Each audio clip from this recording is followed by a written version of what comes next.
शिवोऽहम् शिवोऽहम्। ॐ अज्ञानतिमिरान्धस्य ज्ञानाञ्जनशलाकया चक्षुरुन्मीलितं येन तस्मै श्रीगुरवे नमः। तस्मै श्रीगुरवे नमः। ॐ अखण्डानन्दबुधाय शिष्यसन्तापहारिणे सच्चिदानन्दरूपाय तस्मै श्रीगुरवे नमः। तस्मै श्रीगुरवे नमः। यह प्रार्थना अध्यात्म रामायण में भगवान श्री राम ने बड़े प्रेम और श्रद्धा से की है, गुरुओं का स्मरण करते हुए। उन्हीं भगवान श्री राम को महर्षि रैक्य सुंदर ज्ञान का उपदेश देते हैं और कहते हैं, हे राम जी, यह साधन है श्रवण मनन निधिध्यासन, ध्यान समाधि, यह साधन है। इन साधनों के द्वारा अपने स्वरूप को जाना जाता है, स्वरूप का अनुभव होता है। साधक अपने स्वरूपस्थ होते हैं। भगवान श्री कृष्ण ने कहा, ध्यानेन आत्मनि पश्यन्ति केचिदात्मानं आत्मनः अन्ये सांख्येन योगेन कर्मयोगेन चापरे अन्ये तु एवम् अजानन्तः श्रुत्वान्येभ्य उपासते तेऽपि तरन्त्येव मृत्युं श्रुतिपरायणाः। भगवान ने कहा, उद्धार सबका होता है। जितने मतपंथ चले हैं, यह मतपंथ कोई साधन नहीं है। मतपंथ पहचान है पर साधन नहीं है। साधन क्या है? भगवान श्री कृष्ण ने कहा, तीन ही तो साधन है जो साधकों के काम आते हैं, जिनके द्वारा परमात्मा का दर्शन होता है, जिन साधनों के द्वारा आत्मा और परमात्मा की एकता की अनुभूति होती है, जिसके द्वारा हमारे संशय, सारे के सारे संशय, पूरे संशय दूर होते हैं, जिनके द्वारा हमारे जीवन का कष्ट दूर होता है, जिनके द्वारा जन्म मरण का जो चक्कर है इससे छूट जाते हैं, जिसके द्वारा हम भव सागर से पार हो जाते हैं। वह साधन क्या है? तो सर्वप्रथम भगवान श्री कृष्ण ने बताया, पहला ध्यान है। ध्यानेन आत्मनि पश्यन्ति। कुछ पहले ऋषि मुनि हुए जिन्होंने ध्यान के द्वारा परमात्मा दर्शन किया। ध्यानेन आत्मनि पश्यन्ति केचिद आत्मानं आत्मना। और कहीं जाकर के दर्शन नहीं किया, अपने आप में ही उस परमात्मा तत्व का दर्शन किया, उस परमात्मा स्वरूप का दर्शन किया। अन्य सांख्येन योगेन।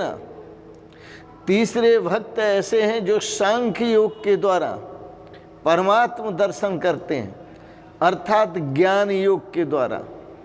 ज्ञानेन आत्मनि पश्यन्ति। आत्मानं आत्मना, वो अपने स्वरूप में ही, अपने भीतर ही उस परमात्मा को ज्ञान के द्वारा देख लेते हैं। पहले साधक ध्यान के द्वारा उस परमात्मा का दर्शन अपने आप में करते हैं। दूसरे साधक ज्ञान के द्वारा उस परमात्मा का दर्शन अपने आप में करते हैं। तीसरे साधक श्रुत्वा अन्येभ्य उपासते। यह सुनने पर बहुत जोर दिया। श्रुत्वा अन्येभ्य उपासते, जो जानते हैं उनसे सुना, जो पहुँचे हुए हैं उनसे सुना, जो अनुभवी महापुरुष हैं उनसे सुना। तो उनसे सुनने पर भी, और जो ध्यान से सुनते हैं, संयम पूर्वक सुनते हैं, तो वो भी उस परमात्मा तत्व को जान लेते हैं, देख लेते हैं। यह बात भगवान श्री कृष्ण ने कही। मैं पुनः आपको श्लोक सुनाता हूँ। ध्यानेन आत्मने पश्यन्ति केचिदात्मानं आत्मना अन्ये सांख्येन योगेन कर्म योगेन चापरे अन्ये तो एवं उपासन्तः श्रुत्वान्येभ्य उपासते अन्ये तो एवं अजानन्तः श्रुत्वान्येभ्य उपासते। यह गीता दर्शन का और 13वें अध्याय का श्लोक है। आज के प्रसंग में भी आप श्रवण करेंगे। परमात्मा को देखने के 2 खतरे हैं। जैसे लैला को प्राप्त करने के लिए एक मजनू काफी था,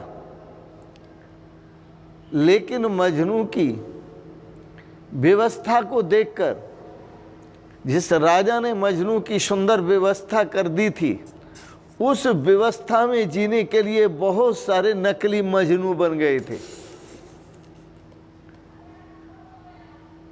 उन नकली मजनुओं का लैला से कोई संबंध नहीं था, लैला से कोई प्रयोजन नहीं था। उन नकली मजनुओं का जो संबंध था वो विलासता से था। उनको अर्थ चाहिए, उनको भोग चाहिए, उनको संसार चाहिए, उनको संपत्ति चाहिए। वो उसके पीछे थे। केवल मजनू ही ऐसा था जो अपनी लैला के पीछे था, दीवाना था। ये जो ऋषि मुनि होते हैं, इनकी जो लैला है वह परमात्मा है, जो परम आनंद स्वरूप है, आनंद से लबालब है। मजनू अपनी लैला के पीछे पागल हुआ था, ये परमात्मा के पीछे पागल हो जाते हैं। मजनू ने सब कुछ छोड़ दिया था लैला के पीछे। ये संत, ये ऋषि, ये महापुरुष, यह अपना सर्वस्व छोड़ देते हैं। किसके लिए? परमात्मा के लिए। तो 2 खतरे हैं। श्रोता भी पात्र हो, पात्र का मतलब जिसका लक्ष्य परमात्मा दर्शन हो, और वक्ता भी पात्र हो जो अपने लक्ष्य पर पहुंचा हुआ हो। गीता दर्शन आपने सुना, अर्जुन भी वहीं से सुन रहा है जहां से भगवान कृष्ण बोल रहे हैं, और भगवान कृष्ण भी वहां से बोल रहे हैं जहां अर्जुन बैठ के सुन रहा है। मानी श्रोता भी सुलझा हुआ होना चाहिए और वक्ता भी सुलझा हुआ होना चाहिए। तो 2 खतरे हैं। 2 खतरे ये हैं कि सुनाने वाले सुनाते हैं, पर पात्र का पता नहीं ये सुन करके क्या करेगा। और श्रोता सुनने वाले सुनते हैं, पर पात्रता का पता नहीं। तो वक्ता की पात्रता का भी पता नहीं, श्रोता की पात्रता का भी पता नहीं। श्रोता भी पात्र होना चाहिए, वक्ता भी पात्र होना चाहिए, योग्य होना चाहिए। हमेशा खेती जो करते हैं वो चतुर किसान करते हैं। कृषि निरावय चतुर किसाना, खेती जो करते हैं वो चतुर किसान करते हैं। उनको पता है कि बीज बपन कब करना चाहिए। उनको मालूम है कि भूमि की स्थिति बीज बपन के समय क्या होनी चाहिए। उनको मालूम है कि बीज बपन के समय मौसम कौन सा होना चाहिए।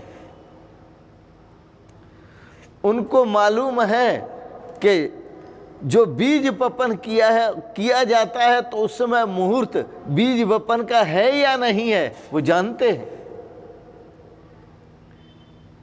तो जो मुहूर्त जानते हैं, जो समय जानते हैं, जो भूमि की प्रकृति जानते हैं, वह बीज वपन वैसा ही उस भूमि में करते हैं। धान का समय है, आप गेहूं बो दो, नहीं होंगे। जहां गेहूं होते हैं वहां पर धान बो दो, नहीं होंगे, क्योंकि वह ऊंचे में है। तो भूमि का परीक्षण किसान जानता है, और किसान देकर ही भूमि में बीज वपन करता है। इसी प्रकार से जो गुरुजन हैं वह भी साधकों की प्रकृति को समझते हैं, उनके स्वभाव को समझते हैं, इसलिए वो हर एक जगह बीज वपन नहीं करते, अर्थात भगवान का मंत्र नहीं देते। एकांत में देते हैं, जो पात्र होता है उसको देते हैं, सबको नहीं देते। और कहाँ देते हैं? कान में देते हैं। कान में देने की परंपरा बहुत समय से चली आ रही है। जो मंत्र है भगवत दर्शन का, परमात्म दर्शन का, वह कान में दिया जाता है। यह तत्वमसि महावाक्य यह अपात्रों के लिए नहीं है। अपात्र तो इस पर टिप्पणी करने लगेंगे वस्तुतः, क्योंकि इस तत्वमसि महावाक्य का न उन्हें कोई बोध है, न अनुभव है, न उन्होंने अच्छी तरह से सुना है। यह तो मंत्र वह है जो गुरुजन शिष्य के कान में देते हैं, और कान में देकर के, शिष्य के कान में देकर के कहते हैं, बेटा तत्वमसि, तुम किसे ढूंढ रहे हो? बोले महाराज परमात्मा को ढूंढ रहा हूं। कान में बीज मंत्र देते हैं, बेटा तत्वमसि, जिसको तुम ढूंढ रहे हो वही तुम हो, जिसे तुम खोज रहे हो वही तुम हो। ऐसा गुरुजन जो है उपदेश करते हैं। तो बीज डालने के लिए सुंदर मौसम चाहिए, सुंदर समय चाहिए, सुंदर मुहूर्त चाहिए, तब किसान बीज बोता है। लेकिन यह तो तत्वमसि महाबीज है। जो किसान बीज बोता है, उन बीजों से जो फसल होती है उससे शरीर का पोषण होता है, और किसान आनंदित होता है, पूरे समाज की सेवा करता है। इसी प्रकार से जब गुरु देखता है कि शिष्य पात्र है, तो उस पात्र के कान में यह बीज मंत्र देता है, और जब इस बीज मंत्र को देता है तो शिष्य का रोया रोआ रोआ रोआ प्रसन्न हो जाता है, खिल उठता है, उसका हृदय अंतःकरण से वो आनंद से भर जाता है, उसका अंतःकरण आनंद से भर जाता है, उसको परम सुख की अनुभूति होती है। इसलिए होती है कि उसने गुरु मंत्र को समझा, जाना। वह लोक जो ज्ञानियों का है, जिस लोक को ज्ञानी उपलब्ध हो गए, जिस परमात्मा भाव को ज्ञानी उपलब्ध हो गए, वह साधक भी उस लोक को उपलब्ध हो जाता है।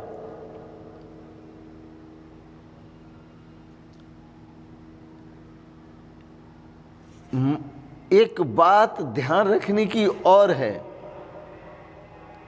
वह ध्यान रखने की ये है कि गुरु जब भी शिष्य को कान में उपदेश देता है तो यह समझ लेता है कि यह शून्य हुआ है या नहीं हुआ। शून्य का मतलब है कि अपने भीतर से खाली हुआ है या नहीं हुआ। इसका मन कहीं विचारों से तो नहीं भरा है, इसका मन कहीं भावनाओं से तो नहीं, वासनाओं से तो नहीं भरा है, इसका मन कहीं कामनाओं से तो नहीं भरा है। अरे कई लोग जाते हैं और गुरुओं के पास जाकर के क्या करते हैं कि वह अपने परमात्म दर्शन तो नहीं करना चाहते और न परमात्म दर्शन की बात पूछते हैं, न परमात्मा को देखने की बात पूछते हैं। वो कहते हैं महाराज धन कैसे प्राप्त होगा, नौकरी कैसे प्राप्त होगी महाराज, और उन्नति संसार में कैसे होगी। अरे उन्नति करने वाला तो हे साधको, उन्नति करने वाला तो परमात्मा है, वो सबकी उन्नति करता है। जो नहीं चाहता है उसकी भी उन्नति करता है और जो चाहता है उसकी भी उन्नति करता है। आप तो केवल केवल आपका जो कर्तव्य है उस परमात्मा को देखना है, उस पर दृष्टि जमाना है, उस परमात्मा के स्वरूप को प्राप्त करना है, उसका अनुभव करना है। इसलिए साधक शून्य होना चाहिए। वाकई तत्वमसि महावाक्य सुनने के लिए तो कोई भी सुन सकता है। टैप रिकॉर्ड पहले चलते थे, टैप कर लेते और सुना देते थे। आजकल चिप चलती है, चिप में भर लो और सुनते रहो। यह सुनना नहीं है। एक ऐसे महापुरुष से सुना जाए जो तत्वमसि, जिसका अनुभव हो सोहमस्मि, वह परमात्मा मैं हूं। गुरु का उपदेश कान में दिया हुआ है तत्वमसि। शिष्य का लौटकर जो अनुभव आता है वो आता है सोहमस्मि। गुरु ने कहा तत् त्वम असि, हे बेटा जिस परमात्मा को तुम खोज रहे हो वह तुम हो। शिष्य ने कहा सोहमस्मि, गुरुदेव मुझे अनुभव हुआ वह परमात्मा मैं हूं।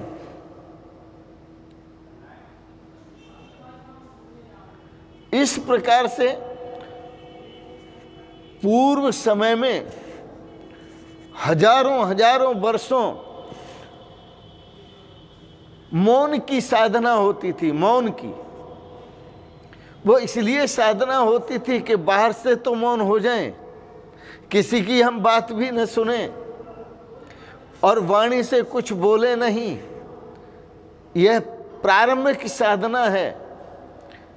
आगे साधना कि बिल्कुल मौन हो जाएं, मन के भीतर अंतःकरण के भीतर कोई विचार नहीं, कोई भाव नहीं,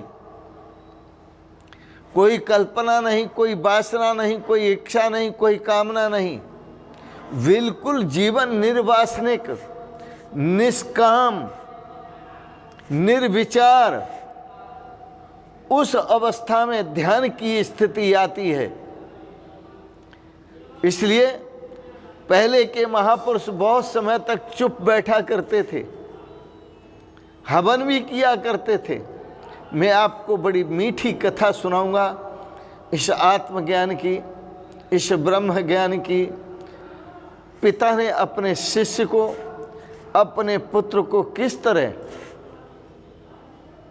व्यवहार किया और पुत्र की पात्रता को वो नहीं समझते थे, केवल प्रभु ही पात्रता समझते थे। तो इसकी चर्चा मैं कल के प्रसंगों में करूंगा। ये गुरु शिष्य का प्रसंग है। वह पुत्र गुरुओं के पास जाता है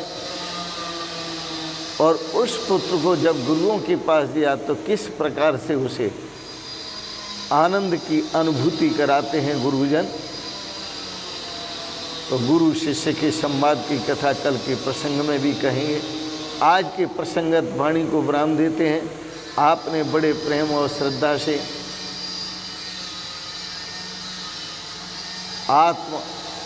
परमात्मा मिलन का ज्ञान, शिष्य गुरु संवाद श्रवण किया, इसके लिए बहुत बहुत अनुग्रहित हैं। आपको अच्छा लगा सब्सक्राइब करें, लाइक करें, शेयर करें और अंत में मैं आप सबको सादर प्रणाम करता हूं और इन्हीं अनंत शुभ कामनाओं के साथ बहुत बहुत आशीर्वाद, बहुत बहुत शुभकामनाएं। बहुत बहुत प्रणाम स्वीकार करें। ओम शिवोहम शिवोहम शिवोहम।